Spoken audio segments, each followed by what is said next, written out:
जय श्री कृष्ण। आप सभी का हमारे YouTube चैनल पर हार्दिक स्वागत है।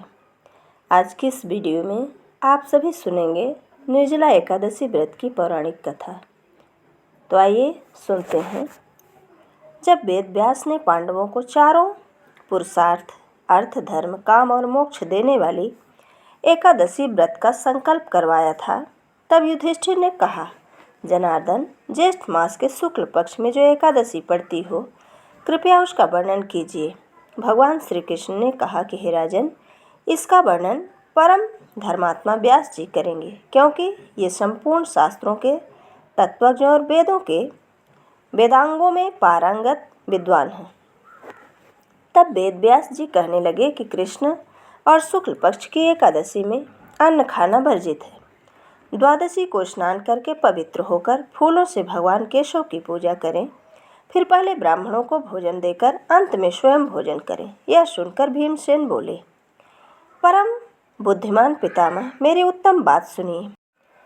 राजा युधिष्ठिर, माता कुंती, द्रौपदी, अर्जुन, नकुल और सहदेव ये एकादशी को कभी भोजन नहीं करते तथा मुझसे भी हमेशा यही कहते हैं कि भीमसेन, एकादशी को तुम भी भोजन मत किया करो। परंतु मैं उन लोगों से यही कहता हूँ कि मुझसे भूख सही नहीं जाएगी। भीमसेन की यह बात सुनकर व्यास जी ने कहा, यदि तुम नरक को दूषित समझते हो और तुम्हें स्वर्ग लोक की प्राप्ति का अभीष्ट है, तो दोनों पक्षों की एकादशियों का व्रत किया करो और व्रत के दिन अन्न नहीं ग्रहण किया करो।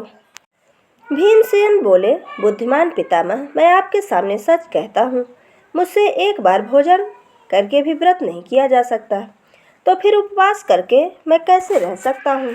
मेरे उदर में वृक नामक अग्नि सदा प्रज्वलित रहती है, अतः जब मैं बहुत अधिक खाता हूँ तभी वह शांत होती है।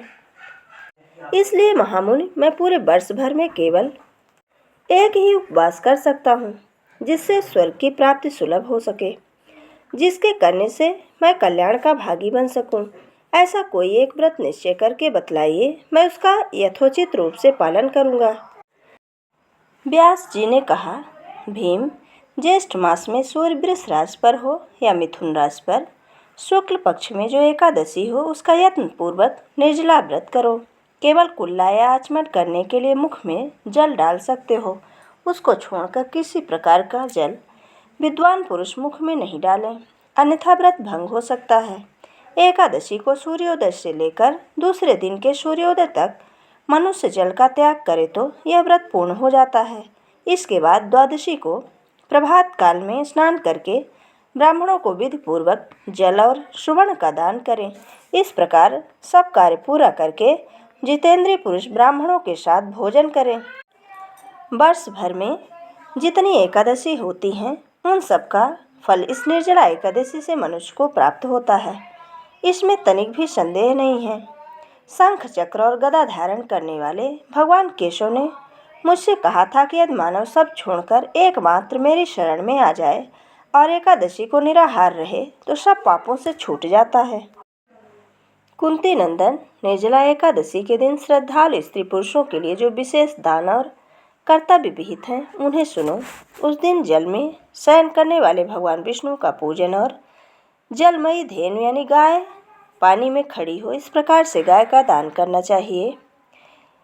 सामान्य घी से या फिर गाय के घी से बनी वस्तुओं का दान करना चाहिए। इस दिन दक्षिणा और कई तरह की मिठाइयों से ब्राह्मण को संतुष्ट करना चाहिए। उसके संतुष्ट होने पर श्रीहरि मोक्ष प्रदान करते हैं।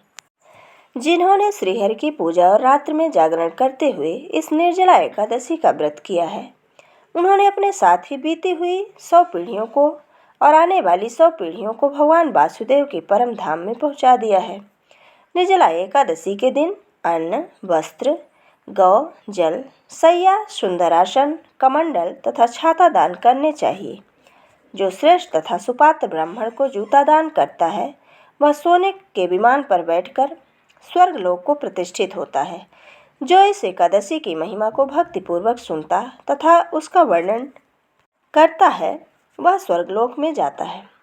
चतुर्दशी युक्त अमावस्या को सूर्य ग्रहण के समय श्राद्ध करके मनुष्य जिस फल को प्राप्त करता है, वही फल इस कथा को सुनने से मिलता है। भीमसेन ज्येष्ठ मास के शुक्ल पक्ष की जो शुभ एकादशी होती है उसका निर्जल व्रत करना चाहिए। उस दिन श्रेष्ठ ब्राह्मणों को शक्कर के साथ जल में घड़े का दान करने चाहिए। ऐसा करने से मनुष्य भगवान विष्णु के समीप पहुंचकर आनंद का अनुभव करता है। इसके बाद द्वादशी को ब्राह्मण भोजन कराने के बाद स्वयं भोजन करे। जो इस प्रकार पूर्ण रूप से पाप नाशनी एकादशी का व्रत करता है वह सब पापों से मुक्त होकर आनंद पद को प्राप्त करता है। यह सुनकर भीमसेन ने भी इस शुभ एकादशी का व्रत किया और परम धाम को प्राप्त हुए। ये थी निर्जला एकादशी व्रत की पौराणिक कथा। अगर हमारा ये वीडियो आपको अच्छा लगे तो लाइक ज़रूर करें और अगर आप हमारे चैनल पर नए हैं तो चैनल को सब्सक्राइब करना बिल्कुल ना भूलें। जय श्री कृष्ण। धन्यवाद।